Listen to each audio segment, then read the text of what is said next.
Okay, so we're on to new Mishnah tonight. I forgot to number this. My concern tonight is that this will be too simple, okay, or too straightforward. So that's not necessarily a bad thing, but like you'll see what I mean. Okay, so this is also Ben Azzai, the same author of the last Mishnah. Huhaya Omer, and here the standard edition is the same as the nice edition. Huhaya Omer, al tihi baz l'chol adam, val tihi maflig l'chol davar. She'ein lecha adam she'ein lo sha'av, ein lecha davar she'ein lo makom. All right, some of the words are a little difficult, but anyone want to try translating? As I used to say. I could try. Sorry, I was having a hard time Yeah. raising my Go ahead. hand. Don't be like scornful of any person. Okay, good. Scornful, I really like. Yeah, the baz is one of the hard words to translate because baz is the easiest way to think about it is bizayon is the opposite of kavod. So like disrespect, dishonor, disparage. The difficulty I think in the Hebrew is that sometimes it is referring to an attitude and sometimes it's referring to like an action or speech. So don't be scornful. And actually, the way you said it is actually more precise. Don't be scornful. Tihi baz, and a lot of the Mefarshim have a hard time like explaining that conjugation. But don't be scornful of any person. And then this one is very difficult. I wouldn't be surprised if you didn't get it, but Yeah, does this word have to do with argument? I'm not sure. okay, good. Yeah. So the word for are you thinking are you intuiting that based on anything that you can identify? Um, Like where are you getting that from? okay, I'm not sure if this is where I got this from, but I'm thinking of Dora Flugga. I don't know if it's the Okay, same yeah. root. So I was thinking there's one or two possibilities you could get it from.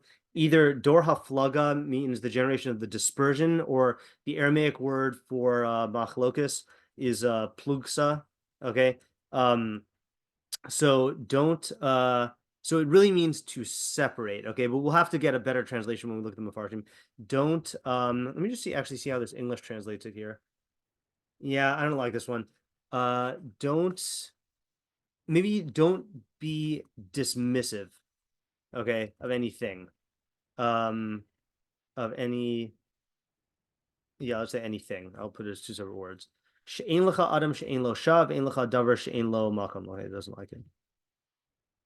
Yeah. Okay, so because you don't have, I don't know if this is just there isn't, or Yeah, I I'm think there thinking of isn't. Makal. Yeah. Okay, because there isn't a person that doesn't have a time, Yeah. and there isn't a thing that doesn't have a place. Okay. A thing that doesn't have a place. Yeah.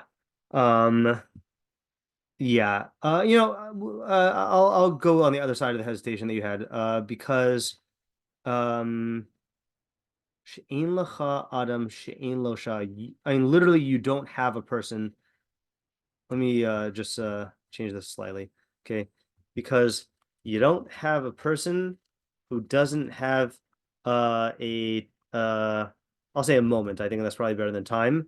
And you don't have a thing that doesn't have its place. I don't know why I'm making this into a southern accent. Okay, yeah. Okay, so what are the questions?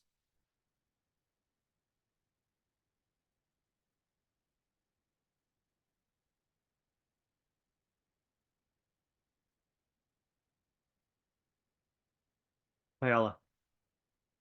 So what exactly does it mean to be like scornful in this situation? Yeah, what does it mean to be In this scornful? context, I guess. Yeah, what does it mean to be scornful in this context? Okay. Yeah.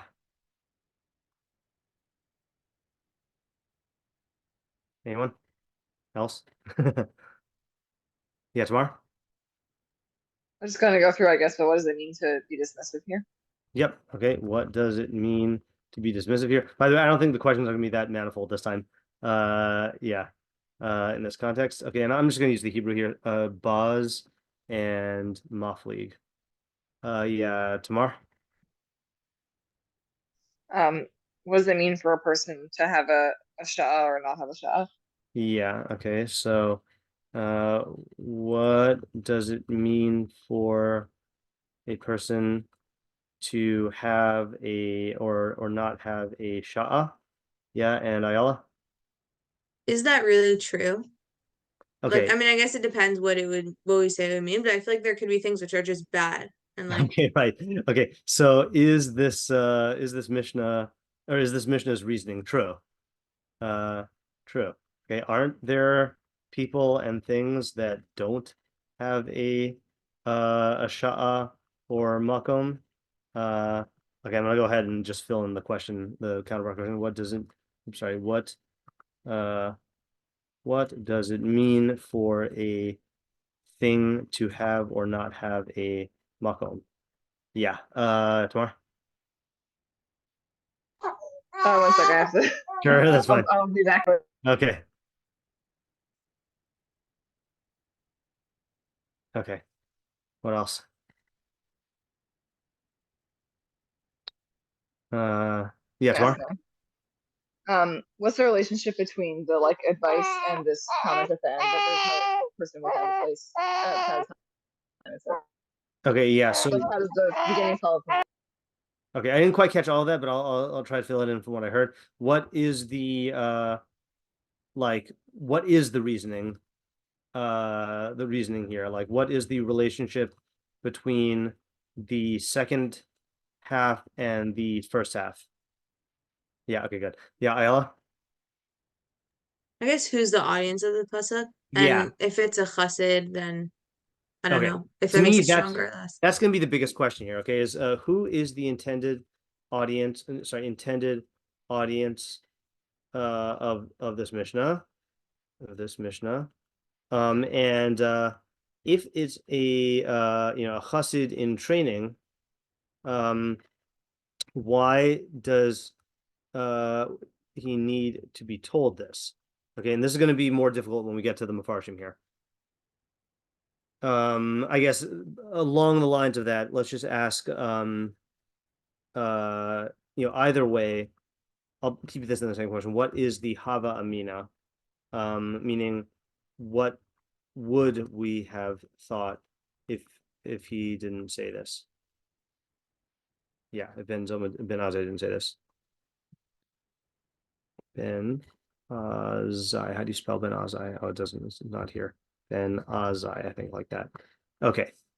All right. Is that it?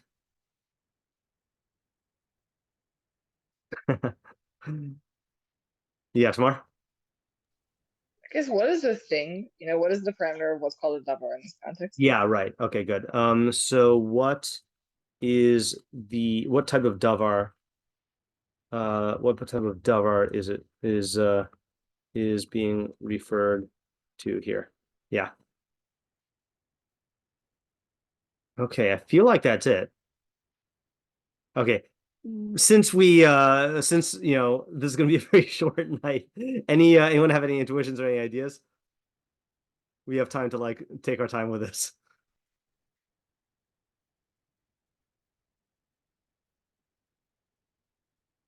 Yeah, tomorrow. Just like a basic thing, I guess, is that maybe when it means to scorn something is like talk about it like it has no value, Okay. to dismiss something. And so it's saying, well, each thing there's at least some context where it has value. Okay, good. I think that's a good step.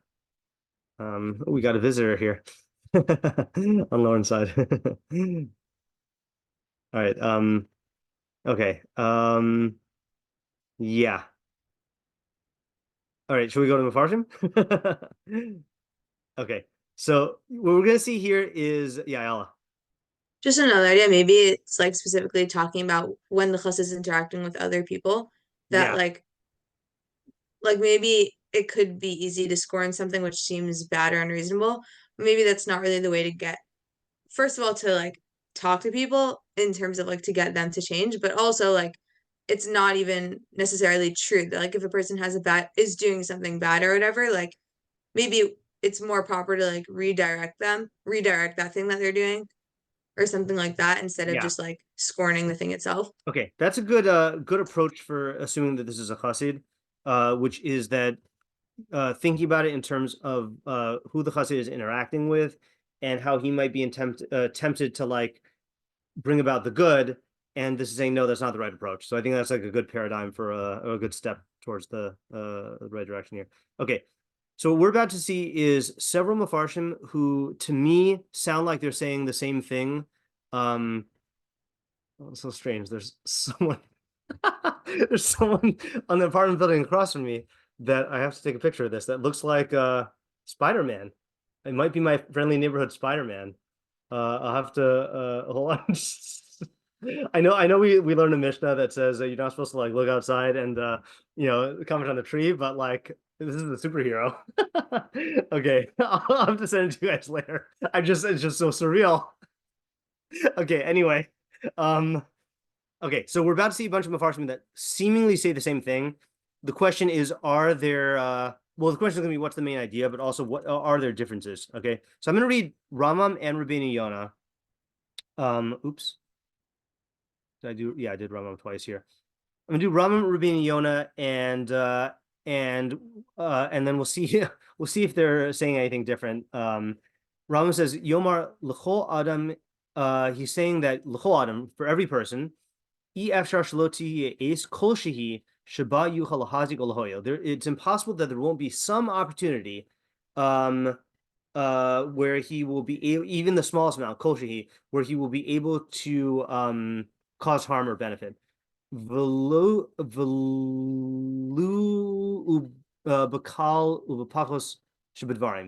in the most insignificant matters.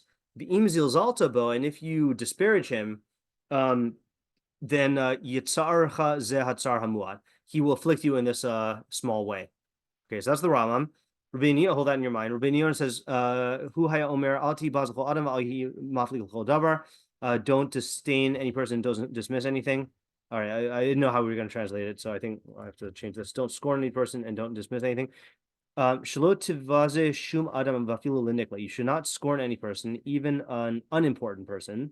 Nikla is like a low person. Valti taflig devarecha, and don't dismiss anything in your speech. Lomar, saying, Rachel kushi lavo elai hezek b'dibur zeh. It's improbable, it's unlikely that harm can come to me from this speech. She'ein lecha adam she'ein lo shah. There's no person who doesn't have a moment. Sheyuchal lahazik o lahoyel ima'at v'im harbeh, that he may be able to harm or benefit, whether a little or a lot. Ve'ein lecha davar she'ein lo makom, and there's no thing without its place. But tzarich atali zar, and you need to be careful of it. Okay, so yeah, so I posted the mishnah in the chat if you want to look at it. But what does it sound like the basic idea is here? What's the subject of the mishnah?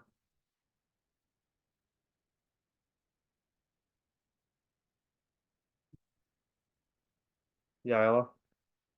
Is it saying like don't discount anything as like not important enough to, I don't know, either deal with or consider? Okay, so you are correct, but it seems more limited than that, right? Like there's a certain vibe or reasoning he's giving that I think shifts a little bit. Yeah, Tamar? It's very practical, like people doing you favors. Yeah, it's very, very practical, I feel like right? that's the topic. Say it again? I feel like that's the topic, right? Like it's like sort of interpersonal interactions and practical dealing. Exactly. And it's not saying like I think the thing that Ayala said is true, but that could go both ways. He seems to be talking about like discounting it in terms of like Tamar's saying, like utilitarian value, like he could be of use to you or he could be of harm to you, So what's weird about that? I mean, it makes sense. I was weirded out when I saw this a little bit, but I don't know, maybe it's not bothering anyone else. Yeah, Ayala? Like what's it doing in Pirkei Avos? Yeah, what's it doing in Pirkei Avos? This seems very Mishlaic, okay? And in fact, this would have gone really well. A lot of the Mefarshim, not so much the ones that I quote, a lot of the Mefarshim quote the pasuk that we were scheduled to do this Monday, 13:13. So we'll have to wait and see how that plays out next week. But yeah, this is very Mishlaic. And then I'm going to now show you the Rashbat, who says, I think, the same message, but he is a little bit more elaborate and gives an example. First of all, he explicitly says, Zehu lenin haros anola. This is about seeing the consequences, okay? I'm going to read this in English here. Ben Azzai, warns you that even a person who currently lacks the power to do harm, do not scorn him in your heart. Okay, so he's saying, like, in terms of your attitude towards him, saying, what can this person do to me? Okay, therefore be cautious of him and do not act towards them with any scorn or provocative words, which you would not have done if they had the power to do harm, As mentioned in Yerushalmi, okay, this is an interesting story here. Israel scorned a certain Roman whose name was Doklat Chazira, okay? Chazira, like from the word pig, okay? He was a swineherd, okay, which if you've not heard of a swineherd, it's like a shepherd, but instead of herding sheep, he herds swine, okay? So he was a swineherd, but grew up until he became Caesar, and he wanted to decree their destruction.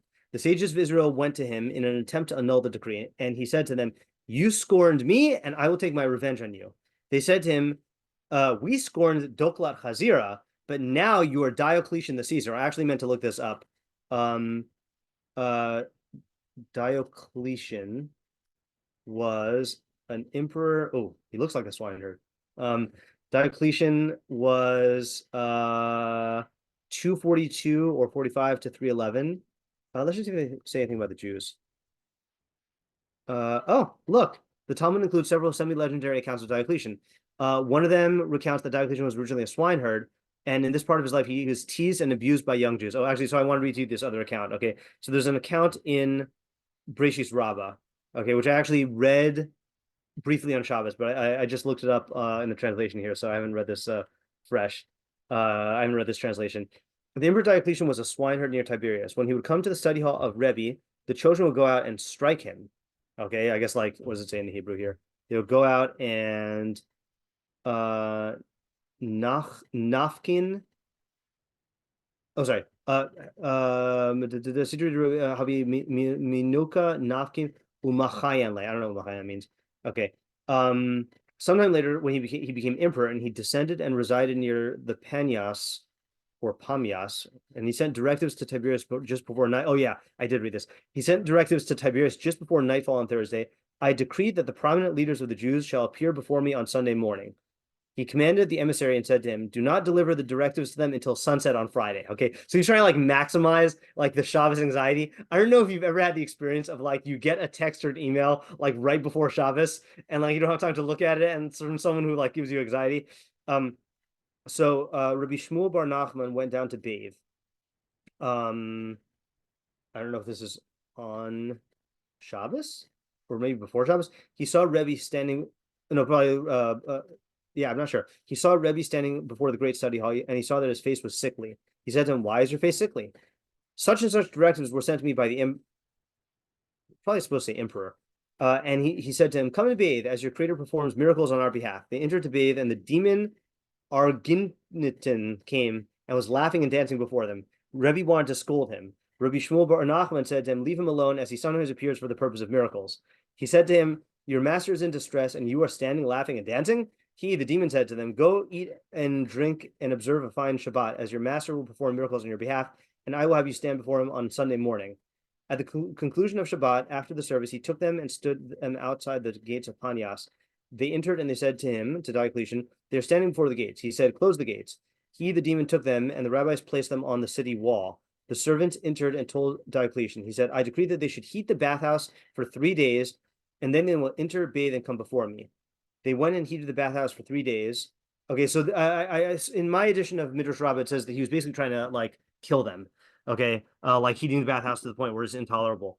They entered, bathed. Sorry, one of the and one of the Arginitan demons entered and diluted it for them. They entered, bathed, and came before him. He said to them, "Because you know that your God performs miracles on your behalf, you belittle the emperor." They said to him, "We belittle Diocletian the swineherd, but we are subjugated to Diocletian the emperor." Okay. And then he ends like this. He said to them, "Even so, do not demean a young Roman and not a low-ranking soldier." And then he quotes pasuk about Esav, "Kulo ka'adera se'ar." All of them are like a cloak of hair. And then the drush is all of those who are worthy of the cloak, meaning don't disparage any Roman because they could become great. And that is the end of the Midrash version. I didn't read the end of the Rashbatz's version. Yeah, we scorned Doklat Chazir, now you're Diocletian the Caesar. He told them, "Even so, be cautious from now on." And he pardoned them. Okay, so they got off, they got lucky. And so it is in Berashit Rabbah in Parshas Toldos. Regarding this, it was said in Arvei Psachim, 3 should not be envied. I don't know if that's a right translation. It says, Shlosha ina miskaneim. let me see if the better edition has a different phrase here. No, miskanim behem. Okay, it might mean you shouldn't make them jealous. A small Gentile, a small snake, and a small student. Okay, these are all like vengeful people, I guess. And this is what Ben Azzai said: there's no person who doesn't have his moment. At that moment, he can harm you. Likewise, Shlomo said, and this is not the pasuk in Mishlei I was referring to. What does it say in Hebrew? Baz l'reihu chasar leiv. We did this in must have been either in early 2021. Sorry, in fall 2021, maybe 11-12, or maybe later on that year. Likewise, don't dismiss anything and distance anything you are worried about, saying this will never happen. As people say, do what you want, whatever you're afraid of might happen or not happen. So fulfill your desire now. This is kind of like Hakuna Matata, like just do whatever you want, like, don't worry, like whatever's going to happen is going to happen. Therefore, Ben Azzai warned against this trait because there is nothing, no matter how improbable, that doesn't have its place. Regarding this, the philosophers said anything that can happen does happen. Okay, or does that remind you of any other saying in English? I wanted to look this up. This is on Shabbos. Murphy's Law. It's not exactly the same. Anything that can go wrong will go wrong. Okay. Or anything that can go wrong will go wrong and at the worst possible time. Yeah. Right. Like what Shlomo said, one who scorns something will be harmed by it. That's the Mishlei Podcast. Okay. So I think this is pretty much the same, right? He's just giving examples. Okay. So the question, though, I think the big question is like, what is this doing in Pirkei Avos? And if this is for a chassid in training or someone who's like a community leader, why does he need to, like, why would he need to hear this? He or she. Yeah, Lauren. I don't know if this is like a good answer, but I guess sometimes even chassids, like sometimes if you're so attached, it's good that they're very attached to Torah, but I think that they also sometimes might get lost in like the bigger picture, or let's say dealing with foreign leaders, like the example that the Rashbats brings down, and maybe this is coming to teach them that it can't, like obviously we have to live by our ideals, but we also have to take into account like the socio-political aspects of what we're dealing with. Yeah. All right. That's a good reason why Chassid would need to know this, is that it's very easy to get so caught up in the world of ideas and truth and reality and like objective values that you lose track of like the practical, or you lose track of like the things that people get caught up in. And like, to a Chassid, it's like, why would this guy get offended if I like, said the wrong thing, or if I like didn't like give him the cover that he wanted, and it's saying, no, you got to play like by the rules of the game, even if you don't want to play the game. Yeah, Tamar. Another possible element, I mean, it seemed like I forgot what version this was, that there were like kids scorning this guy. Right. That maybe the community leaders have to stop anyone from scorning sometimes. Okay. Like, even if they're not doing it. I was thinking the same thing. I only noticed that this time around is that he does warn. He says in the Rosh box, where was this? Someone used the phrase mida.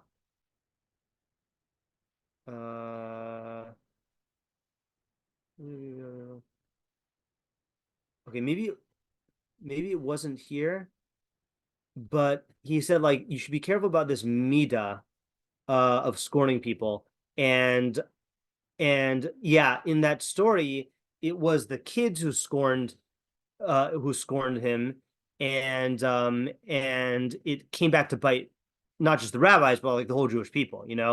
I feel like this is not that I'm in a position to give Musar to the Jewish people, but I can, without naming specific people, I can think of the ways that I've heard Jews talk about non-Jews, the way that I've heard them talk about certain races, of non-Jews, certain skin colors, that I think that this definitely applies to the adults, but the kids are going, or the culture is going to take after whatever the Chachamim do, And so this is not just important for the Chachamim, but it's important for everyone, and for the Chachamim to model it to people, And that's the thing, is like, I feel like maybe the reason why Ben Azzai needs to frame this in pragmatic terms is, people put this in values terms, like, oh, this person, like, he, like Rבינו Yona says, like, this person is a nikla, this person is like a low person, or a Meiri, I think, actually, maybe the Meiri is the one who I missed, who says something like this. Meiri says, actually, I'm going to read the Meiri also. I meant to put him in the group. He would say, do not disdain any person, meaning the hatred of even the lowest of the low should not be considered insignificant to you. For there's no person who does not have a moment that may stand for him this time to harm you or benefit you. This is what is said in Tractate Derech Eretz Rabbah, chapter 5. Every person should be in your eyes as bandits, but you should honor them like Rambam Gamliel. I think that's a really interesting phrase there, right? They should, you can view them like they're going to take advantage of you, but you have to show them honor like Rambam Gamliel and not slight them. Likewise, do not be dismissive of anything, means that when you hear something that frightens you in any matter, do not distance it from your intellect, meaning that you should not disdain it, but rather be cautious about the matter and consider it for what can be saved from it. I think I mistranslated that. For there is nothing that does not have its place at times. And the wise already said, he who disdains the matter will be harmed by it, and he who fears a commandment will be rewarded. Yeah. So I think the reason why Ben Azzai has to couch this in such practical terms is like people will justify this like bad behavior, saying like this guy's a lowlife, or this guy's like just a goy, or this guy's just like he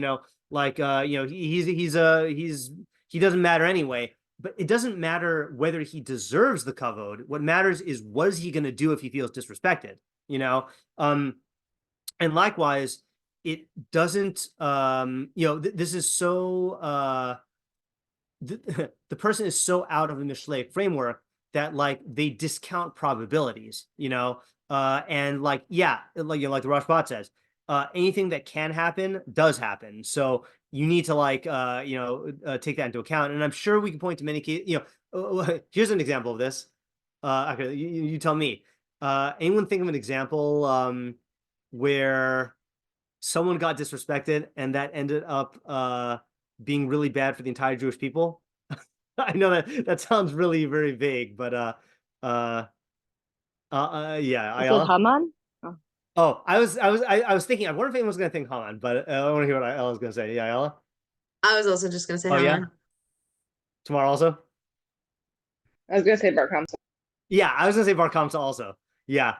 So the only reason I'm not saying Haman is because in that case, just at least based on the way the Chazal read it, Mordechai, it's not that Mordechai was making this mistake, like according to mainstream opinion, like he should not have bowed down to Haman. Now, it does illustrate the fact that like one guy could do a lot of harm, but Kamsa and Bar Kamsa, I think, is the real story, because that was a case where, Bar Kamsa got invited.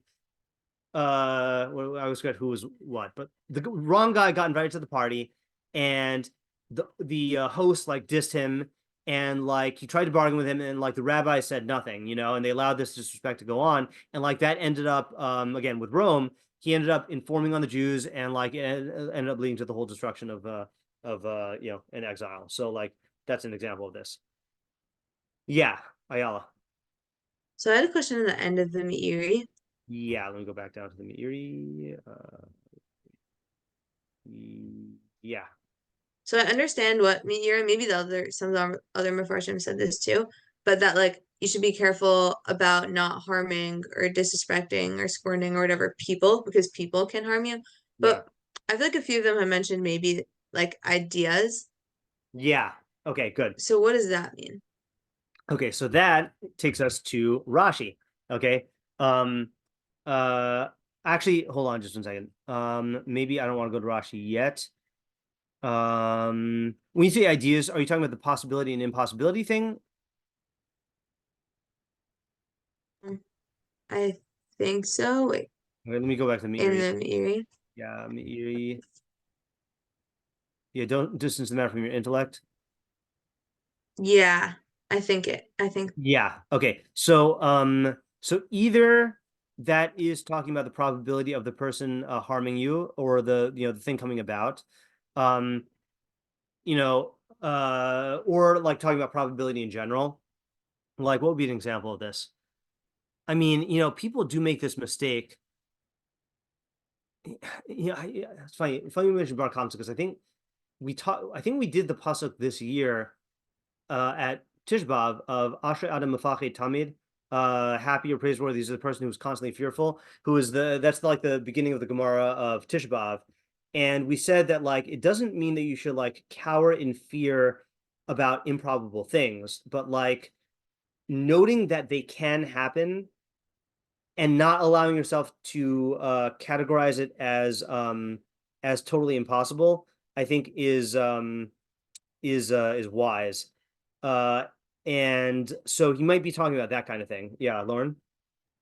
I mean, just like example, it's very practical. It's like life insurance, or I was going to say the same thing. buying that, or prenups for when you get married, Right. like to sign the Aguna prenup, like because you don't know what could be. You hope it's not, but it is possible, and it does happen at some statistical rate. So yeah, definitely. Yeah, and just to stress the point that I was trying to articulate just a second ago, it does not mean that you have to like stay up at night worrying about that, but don't dismiss it. Like, that's the thing, is like how much, like, let's say, like, I don't know, let's say you can't afford life insurance, at this time in your life. So like, okay, fine, but don't forget about the fact that like you or your significant other could die. Like, don't like just dismiss it because you don't want to think about it. Yeah, Ayala? Just maybe I'm not understanding the language. So I guess I understand now the disdain it, like don't like push it out of your mind and make it something like you hate. Yeah. But what does it mean? Consider it for what can be saved from it. If there's nothing that like, yeah. I'm not sure. Let's see. Umistakel ba mehinatsel mimenu. Let me just make sure that the good Meiri says that as well, the accurate Meiri. Okay, Meiri. Oh, see, okay.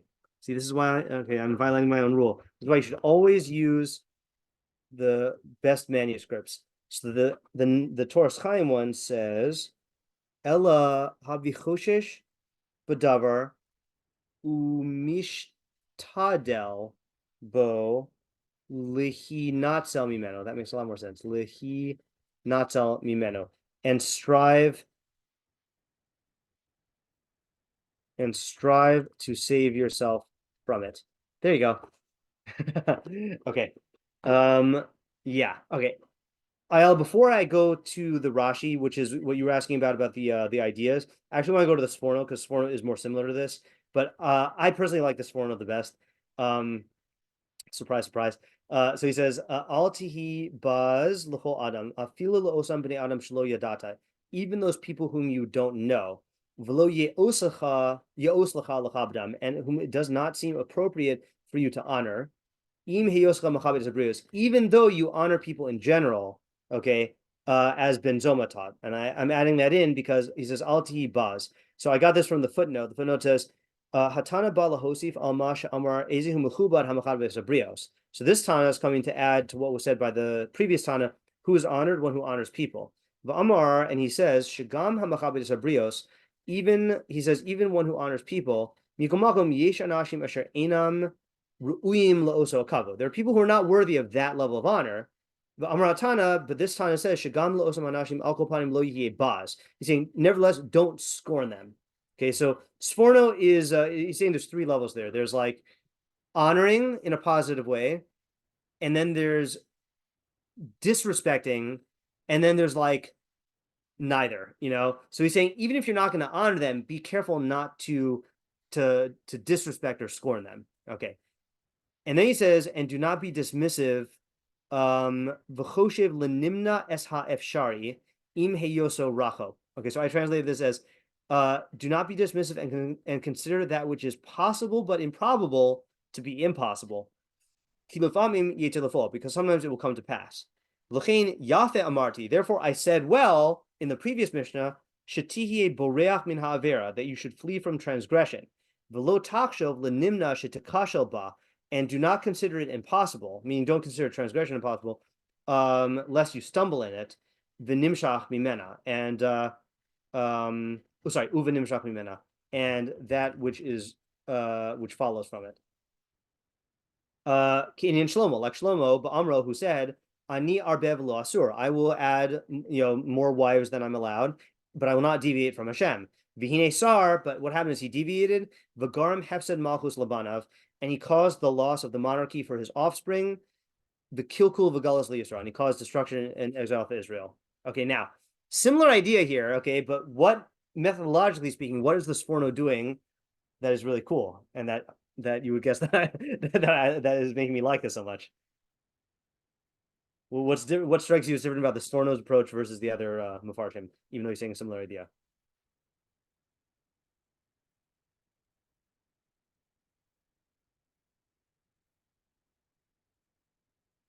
And we've seen the Sforno do this before. Yeah, Tamar?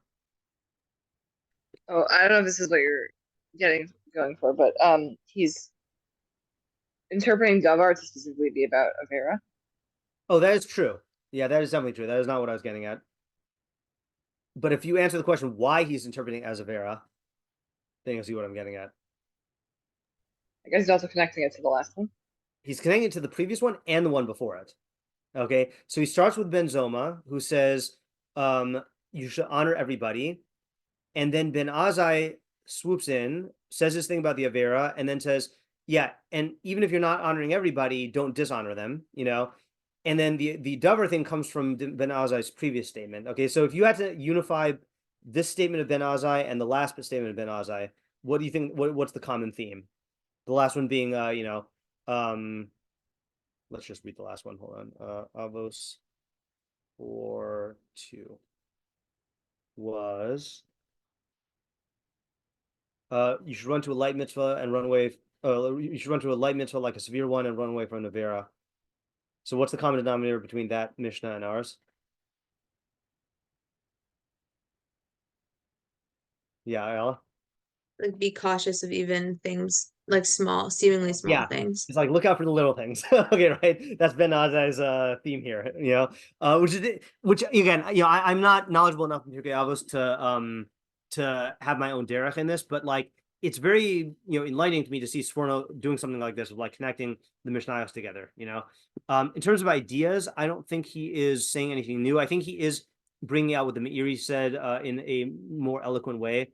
Don't consider that which is possible but improbable to be impossible. Because sometimes it happens. Okay. Anyone see anything new here? Yeah, Ayala, or any questions? Not something new, but just I guess a little bit of an unrelated question. Yeah. So I know we recently spoke about this, but who are we getting it from that Pirkei Avos is talking about Hasidim? And because it's in Sanhedrin. Yeah. So the main source that I get it from is the Gemara that says, "Hai man debay lemehave chasida l'kaim mili de avos." Someone who wants to be a chassid should fulfill the matters of avos. So that's a statement from Chazal, and then Rambam says that this is for mainly for dayanim. I'm trying to think if he uses the phrase "lifnim mishur sedin," going beyond the letter of the law, or not. Let me just check really quickly. Where do I find this? I think it's going to be in Akdama, Rambam.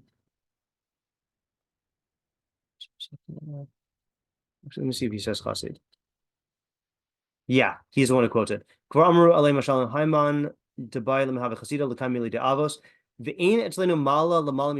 There's no level higher than chasidus ela hanevua, except for prophecy.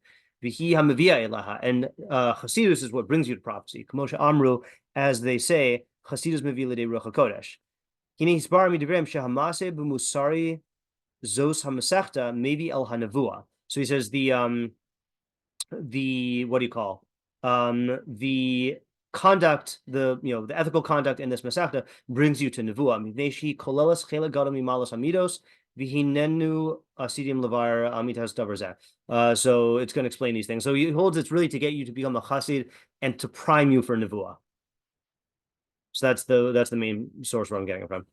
Okay, so then would it like methodologically, like should the Rambam be explaining specifically how this mishnah can apply to people who are Yeah. Hasidim, or So, like so the answer is yes, but I think in the last paragraph he says,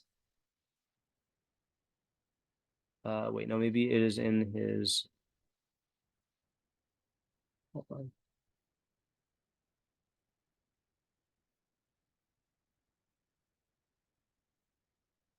Oh, okay, you want, I'm not a fan of this translation. Let me just do the one I'm familiar with. So just background info here. So the Rambam, wrote all of his works in Judeo-Arabic except for the Mishnah Torah, and so this translation on Al HaTorah is a good translation. It's Rav Shelat, who does the good Rambam, but I'm used to the Kafech. Also, Rambam wrote Shmona Prakim as an introduction to Pirkei Avos, and then there's this little paragraph here. Okay, so I'm going to read my translation. Kavar bi'arnu b'hakdamas devarenu b'chibur zeh seder hakabala v'he'achaisa v'ein hakavana kan ela lefarish divrei hamusar halal b'vad. So he says he's not going to comment on like the chain of Masorah because he wrote about that earlier. He's just going to explain the words of ethics. Ulazaris al sigul mixtas midos mihen shetoelos gedola. And he says, I will try to encourage you for specific midos that have a great benefit.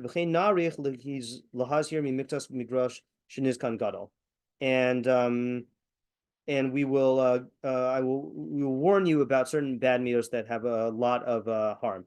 But the rest of this, efarish es hamilim bilvad umiktas inyanim. I will only explain the words a little bit, and the words alone, and some of the ideas. Lefish inyaneha muvanim zulasi ma'at, because the ideas are self-evident except for a little bit. Okay, so he's basically saying the only times he's going to elaborate are when he wants to go on a discourse about certain big mitos. So like, I don't know if we've had any of those yet, but like he has a whole big discourse on like humility and another one on silence, and and then he'll explain when it's necessary. So you're right, is that he should explain this, but he's leaving it up to us. And that's why we have, and I'm saying this even though I pointed out here before, not only did Rav Shelat prepare a new Hebrew translation, okay, but he also, in fact, let's read this. He also has a perush, a beur leperush Rambam lemishnah. He has a commentary on the Rambam's commentary on the Mishnah. Okay, so let's just see what this commentary on the commentary says on our Mishnah. I haven't read this yet. Haramam mevin es memras Ben Azzai. Oh, you know what I'm going to do? Hold on just a second. I'm going to show you something which I actually want to show you at the end of this. I don't know when the last time any of you, as you know, I've been using ChatGPT 4 a lot. Okay, I don't know how many of you have used I don't know what regular ChatGPT does, but ChatGPT has gotten really good at translating Jewish texts. Okay, in fact, I sent Rabbi Novetsky of Al Torah a sample. It like is incredible what it can do now. Like in terms of it will fill in the blanks and like it whatever. It's just very good. So let's just try it out. Okay, this is gonna be embarrassing if it doesn't work. All right, so just translate this. Maimonides interprets Ben Azzai's saying as a practical maxim, the explanation of seeing the consequences above in section 2, chapter 8 to mean it is worthwhile for a person not to disparage any person or thing, as he does not know when he might need him or be harmed by him. The moral lesson of the saying is embedded in the expressions in it and excessive. All right, this part we need to look at this. Halekach hamusari shel hamemra naut between bo umaflig. So, is that what the Rambam used? Or is that in the thing? Bow. No, yeah, it doesn't use the word bow. So the Rambam might have used the word bow. Huh. I don't know what it meant. Bo umaflig. Let's see here. Lemor, meaning the disparagement is unjustified out of thoughtlessness and lack of attention. However, when a person is deserving of contempt due to his moral inferiority, and because considerations of future expediency align him straight, okay, this is a bad translation. Lemor hamadur b'zilzul she'eno mutzak. Okay, meaning a degradation that's not justified. Mitoch I hachshava v'i tesumas lev, due to lack of thought or lack of attention. Lumazos, in contrast, kasher adam roy lezilzul machmas pchisuso hamusaris. When a person is fit, oh, okay, I was reading the wrong part. When a person is fit for degradation based on his like inferior ethical level, ubigloshi kule pedaios asida miyashrim itokav. Okay, maybe this is. And because considerations of future expediency align him straight, this is false flattery. Zehu hachanufa psula. I mean, that does mean false flattery. Sharama masir mimeno be'igraso l'tamid Rav Yosef ben Yehuda. Vim yabid be'inyane ha'adam v'shiyashir darachav lifnehem kvar amad keneged Torah Hashem yis'ale v'asisa chanifus umaso panim. V'asharas ha'Torah Bekius. I'm going to read this here. And if he looks at human affairs and aligns his ways before them, he has already stood against the Torah of the Lord Almighty and has committed flattery and favoritism. And the Torah's admonition regarding honoring the obstinate and rebellious is very clear. As the Lord's prophet, the man of God, said to Eli the priest, "You honor your sons more than me." So he's basically saying that the Rambam is not saying that you should like give honor to people who are like degenerates. Okay, fine. So he's not really answering the question directly about why this is for a chassid. Okay, let's go on to the last set of interpretations here. Oh, actually, no, I want to mention one thing here, okay, is I think this is another pitfall that people could fall into. When he says, don't scorn any person, even people who you don't know. It is interesting. I'm sure there's like a cognitive fallacy for this of like, where, I mean, the slang term for it is like, you're referring to people as like an NPC, like a non-playable character, like in a video game, where like, oh, that's just like, what's the term in the movies? Like they're just like extras, you know? And like people in your circle you will respect, but like just a stranger on the street you won't respect. And this is one of the many reasons why I think that places outside of New York City are better than places in New York City, because the notion of like treating strangers with respect and politeness and like saying good morning and saying hi and like smiling, I think those are all very good for not falling into this trap. And like here, when people just like, you know, ignore you or like, you know, or, you know, treat you with scorn, like, you know, I think that's like bad for these reasons. Oh, I should have asked this earlier also before we go on to the last idea. Anyone have any really good examples of this? I mean, I know we said Kamsa and Bar Kamsa, but like any examples, you know, that either that you can think of from life or from movies or whatever. Yeah, Tamar. I think Yosef is also an example of this in the Torah. Oh, yeah, that's good. Right. They made light of Yosef, and that ended up coming back to bite them in a way. Yeah, Lauren? Only because you had a post this week about Larry David, and and I like Seinfeld and Curb Your Enthusiasm. I feel like, especially in Curb Your Enthusiasm, when he acts crazy, you see the consequences of his act. Like a lot of it is, now that I'm watching it, like very Mishlei. And kind of this idea, like, don't disregard people because you don't know. This happens a lot on the show. Okay. Yeah. I mean, I you know, it's funny because I really love Seinfeld, but I can't stand Curb. I've only watched Curb a couple times. I can't stand it. Something about it just like bothers me. But I also don't always like it. It's like some episodes I do, like, yeah, but I think there is enough of that in Seinfeld also, where like you see people acting like a jerk and like it does come back to bite them. In fact, you know, spoiler alert, I think we can spoil Seinfeld now. I mean, that's kind of the entire finale of Seinfeld, is all the people who they were jerks to, like it comes back to like, you know, to bite them, you know? Yeah, that's good. I guess George probably was happy. Yeah, especially with George, yeah. I was thinking that I bet what happens, and I don't have an example of this in real life, but I'm willing to bet that there are cases where teachers are mean to students and the students then grow up and become wealthy, contributing members of the community that like have a say in hiring or firing, or will not donate to certain institutions, you know. And to the teacher, I think it's a mistake here of like, like, oh, this is just a kid, and like I'm gonna forget this kid and it doesn't matter, which I you know, obviously I cringe when I hear that. Like I don't do that, but like I think, you know, but the kid does not forget what it feels like to be disrespected, you know. And that could really, really be bad for the disrespecter. Yeah, tomorrow.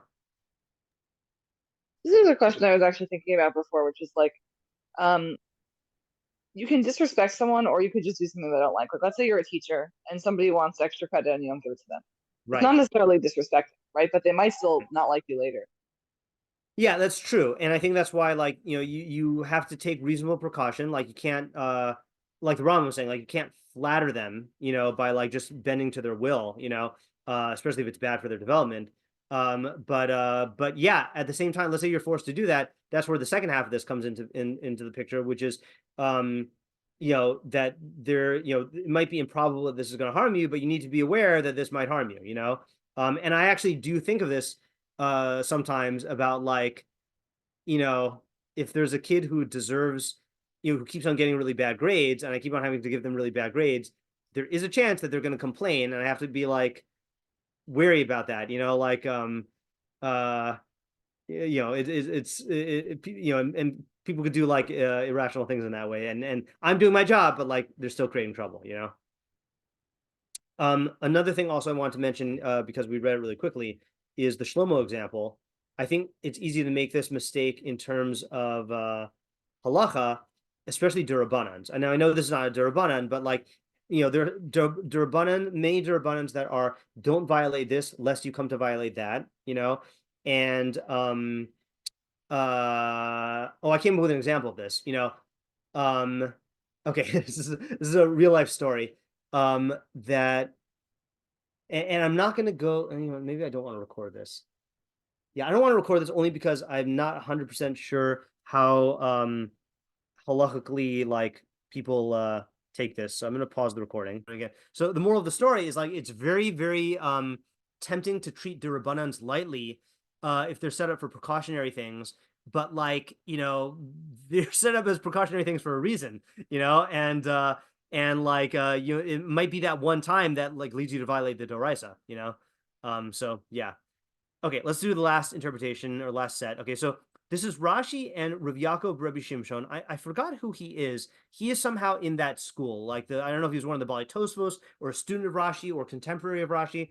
So they're going to say almost the same thing in almost the same words, but slightly different. So Rashi says like this. I'm going to read this in Hebrew. Al tihi doche lishmoa shum chachma. Don't reject the opportunity to hear any chachma. Shlo tomar, don't say, Mali l'shama'a. Why should I listen to this? Efsharli l'shmoa kosha she'erta. I can hear this whenever I want. Okay, which, you know, Rashi's saying that like in the olden days when you need to hear stuff from real teachers. We say that now when like you have the whole internet, you know. So what should you do? Ella me'achar shezachisa lishmoa. Rather, once you have merited to hear it, sim libucha lahavina. Apply your mind to understand it. Okay, and I'm going to highlight this because this is different than what we're going to read later in the Rabbi Yaakov. Yeah. So he says, "V'hainu nami al tomar davar she'efshar lishmoa shesofi lishamea." Okay, hold on. Don't say something that. Okay, this is a notoriously difficult thing to translate. I just want to see if this bottom one uses it in the same way. Al tomar davar she'i. Okay, yeah. So I think this is a typo. Okay, you know what? Strike this. We're going to read it in the in the lower one. Okay, fine. Okay. You know, now we can just take over here now because that was the only part I wanted to get from the Rashi. So Rabbi Yaakov Shimshon gives two interpretations. So he says, let's start with the first one. So he says, Alti dochev omer al davar halacha. Don't say and reject and say about a matter of halacha. Lamachar eshman. I'll hear it tomorrow. V'zehu shamarnu v'al tomar davar she'efshar lihi shamea she'sofo lihi shamea. This is what we meant by do not say something cannot be heard because it eventually will be heard. Meaning this is the same idea. Meaning don't say like, oh yeah, I'll hear it eventually. And then he says maflig is kamo hifligu b'dvarim, means to be verbally dismissive. Lashon havdala v'chiluk, to separate and differentiate. She'en lecha adam she'en lo shah, she'en lecha adam kal ba'olam shelo tehei sha'al mereslo mazal shetiyeh tzarich lo. So there's no person so insignificant in the world that he will not have his moment by chance that you will need him. Lefikach al tihi baz l'adam. Therefore, you should not scorn any person. V'en lecha davar she'en lo makom. And there's no thing that doesn't have its place. Lefikach al tihi mafli l'chol davar. Therefore, don't be dismissive of anything.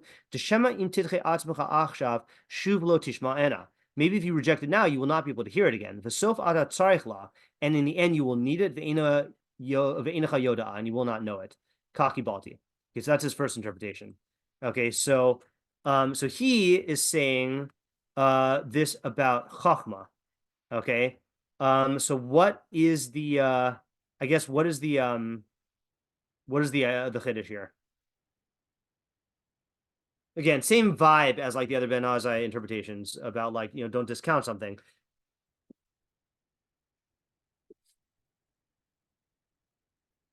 What do you get from this?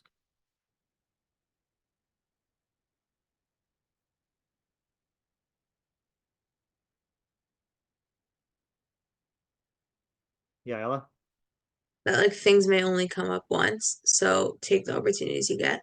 Okay, good. So I think that works especially for Rashi. That like both of them are saying, don't say I can hear it tomorrow because maybe you won't be able to.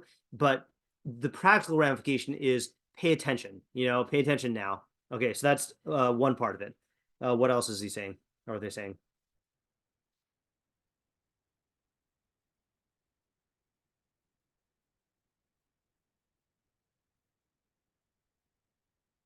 Yeah, Lauren?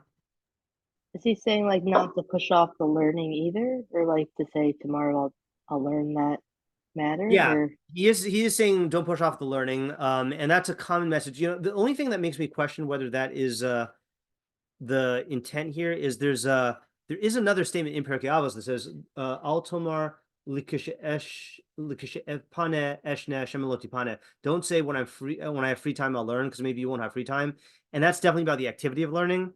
This seems to be more about like a particular piece of wisdom or a particular piece of halacha. So to me, the last part is saying that I think that there is this this mistake people make, kind of like the mitzvah nevera one, where like there will be knowledge and they will say, well, this knowledge is not really important, but what the message is all knowledge will come in handy and can be important. Like there's a statement in halacha, it's good. Rav Pesach quotes this frequently. You never know where the svara is going to come from. It could be some like little unimportant nuance or detail that you just never know where it's going to come from. And even like worldly knowledge, like, how many times have I quoted a movie or like something random that I've read that like becomes like it becomes something very important. And I think that also, like, I think, the Rav Yaakov is attaching this to people as well. Like, maybe someone like has some knowledge to offer and like you dismiss him because you're like, oh, what he's saying is not so important. But no, this is a source of knowledge. I mean, it kind of dovetails with the Mikom Lamdai Hiskalti and Ezu Hachacham Halomi Mikol Adam. Like, you should learn from everybody. All knowledge is valuable, and so if doesn't mean you should go out of your way to learn everything and like spend all night reading every Wikipedia page. But like, if something presents itself to you, you should note it and treat it as like, like gold, like this is something that could become useful. It could become handy, Okay. One more interpretation. And this is going to be, oh yeah, Tamar. What is this quote? How are they using this quote? Yeah. So okay. So this is this is what was confusing me here. So there's two girsaos of this. There's al tomar davar she'efshar lihishamea she'sofo lihishamea. Then there's al tomar davar she'i efshar lihishamea she'sofo lihishamea. And then there's questions of like, where do the quotes end? Don't say something is possible to be heard, is impossible to be heard, and then because it will be heard. I don't know, and I really would have to look at what Rashi and what Rabbi Yaakov say there. It's a different mishnah, and I'm not sure how it fits in here. I think the way they're using it here is just like, I mean, he's saying that this is what we meant by don't say tomorrow I'll hear it, and I guess he's saying like, not everything is going to be possible to be heard later on. So yeah, I don't know more than that. Okay, last interpretation for the night. This is a funny one. Okay, somewhat dangerous also. Linear, so this is still Rabbi Yaakov, and Rabbi Bekius says the same thing. To me, it seems, don't dismiss anything. Al yehe shum chayvetz v'shum kli tashmish kal beinecha lahanicha b'makom hatorfa. Don't let any object or useful item be so insignificant in your eyes that you will leave it in a trash heap, and allow it to be lost and gone. There's no object that doesn't have its place and need. And I'm just going to read the Rבינו Bachya for this because it's similar. He says, there's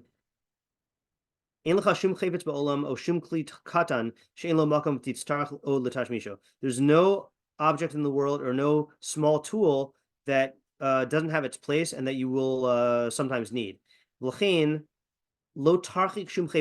Don't distance yourself from any object. Don't like treat it unimportantly and leave it in a ownerless place and get rid of it with your hands. Now, this is very dangerous for hoarders. Okay, so first of all, I want to say like we're in a different world now. I mean, like we're in a world where you can get whatever you need whenever you want if you're in a first world country and like you have the means. I'm not saying every single person, but like I think all the people in this year are like, I don't think we have to worry. I don't think, my grandparents, saved paper towels and like plastic bottles and stuff like that, and like that led to bad generational habits and stuff. Some of us need to go to the opposite extreme and like davka throw stuff away, even though we might need it. But what's the idea here is I do think that there is a certain like narrow, like mishleically foolish notion of like, I don't need this thing now, so it's not important to me, but like situation could change, it's just funny that this is in Pirkei Avos, like this is the weirdest one for me that it's in Pirkei Avos.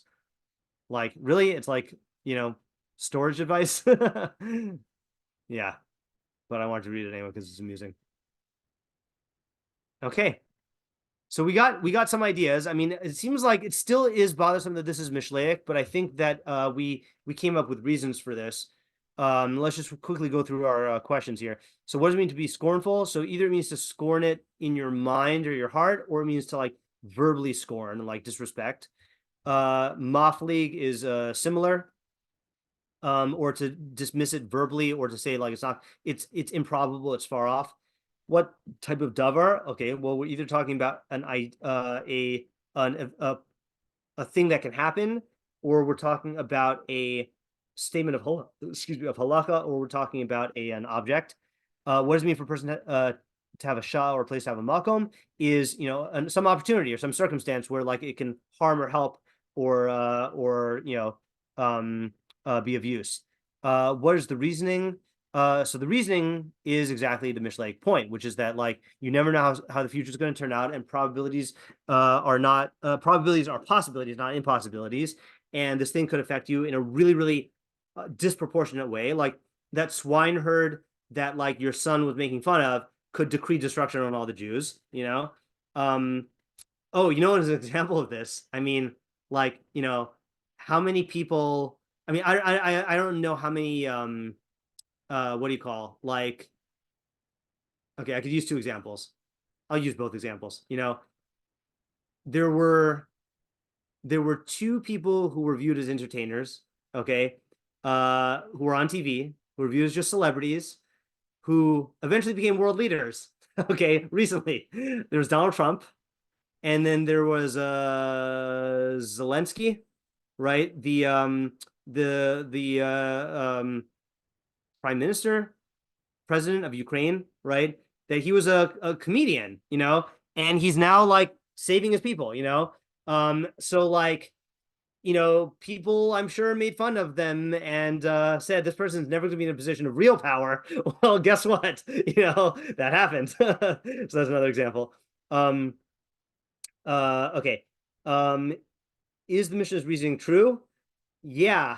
Okay. And aren't there people that don't have a shah or makom? Well, if shah or makom means like an opportunity to have cause a lot of harm or help, yeah, every person can have their place. You never know. and who's the intended audience. So this definitely applies to everybody, but if it's for the chassid in training, he needs to be told this either because he is prone to violating this because he's too involved in the world of the abstract or in things that are important, or like his this is not befitting of his kavod, or like he doesn't want to play the game, or because of his position, then his words have a much disproportionate impact. So like the sages, the Rabbanan in the Kamsa Bar Kamsa story, if I'm silent when someone is being verbally abused at a party, then that might not cause him to go and inform on the Jews. But the sages say that if they're silent, then it could have that effect. Yeah. So very straightforward Mishnah, but I think still useful ideas. Yeah, Ayala? Like, so it seems most of the ideas, especially like at least about scorning people and like not knowing when it could come back to bite you, is like don't do it because like a Mishlei consequence, I guess. Yeah. But is there any like I don't know, like truth to it that like besides for Mishlei consequences that like actually why I shouldn't scorn them? Yeah, I mean there is, I would say that there is such a thing as kavod habrios, right? Of like not disrespecting any person just in terms of kavod, and then also in terms of your own midos. I think that it's really bad for your own midos. Like it's gonna give you an ego boost, whether you like it or not. Like you're gonna end up feeling superior to this person, and I think that's very unhealthy. And this person is a Tzelem Elokim, like they are created in God's Tzelem, or the divine Tzelem, and like that's, you could say it's like it's unjust to treat a fellow Tzelem Elokim in a disrespectful way. So I guess I'm curious why the Mishnah like is not. I mean, maybe this is still the question, but why it's not like tapping into any of those. Yeah, I think the best answer we've encountered for that, it really is the Sforno, which is like Sforno is in this realm of like don't overlook the small stuff because there will be consequences, and that made sense for the previous Mishnah about mitzvos and averos, and like extending that reasoning to people and to kavod, combining it with Ben Zoma's advice. Like, if you ask Ben Azzai from scratch, give me a Devar Torah about like being mavaze people, then he might say something different. But since he's already going in this mode of following after Ben Zoma and his own statement, then this does flow in those in both those ways. Other than that, you're right. I don't know why I wouldn't give a more intrinsic piece of advice. Yeah. Okay, that is good for tonight. I'm gonna stop the recording because I just want to show you one last thing before we stop. Oops. Stop the recording. I did not mean to not share this screen.